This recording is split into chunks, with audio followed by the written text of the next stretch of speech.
Rreshjet e dendura të shiut kanë krijuar probleme edhe në mirëditë. Prurje të shumta të lumit Fani Vogël kanë ngërryer rreth 1 hektar tokë bujqësore në fshatin Kodër-Rëshen, duke dëmtuar edhe linjën elektrike. Bashkia Mirëditë në bashkëpunim me operatorin e energjisë elektrike ka bërë të mundur spostimin e shtyllave dhe rivënien në funksion të linjës elektrike. Por situata mbetet mjaft shqetësuese pasi me këtë ritëm të erozionit të krijuar nga rrjedha e lumit mund të shëmbet edhe rruga kryesore e fshatit.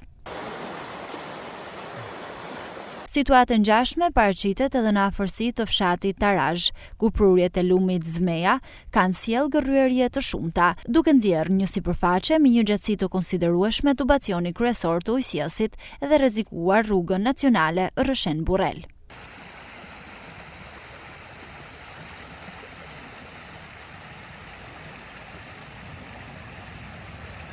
Kryetari i Bashkisë Mirëditë, Albert Mëlyshi, thotë se projekti për mbrojtjen nga këto dy lumenj është gati prej kohësh, por ka munguar financimi nga strukturat qendrore të emergjencave civile.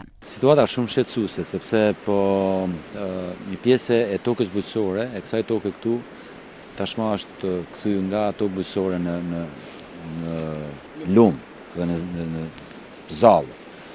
Dhe u ban prej 2 vitesh që në fakt kemi qenë kontakt qoftë me emergjencat kombëtare civile, qoftë edhe me prefektin e Qarkut. Binës para një muaji ishim edhe me prefektin këtu që e pam nga afër. I shpreh shqetësimin që kemi 2 vite që ne kemi aplikuar dhe aplikojmë çdo thirrje që hapin emergjencat kombëtare civile pikërisht për mbrojtje lumore.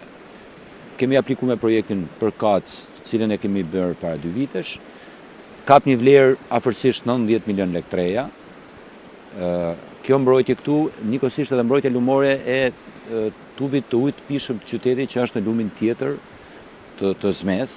Dhe në një moment saktuar, nga prurjet e tepërta dhe rreshtet e shiut mund dëmtohet dhe mbetet edhe qyteti pa ujë.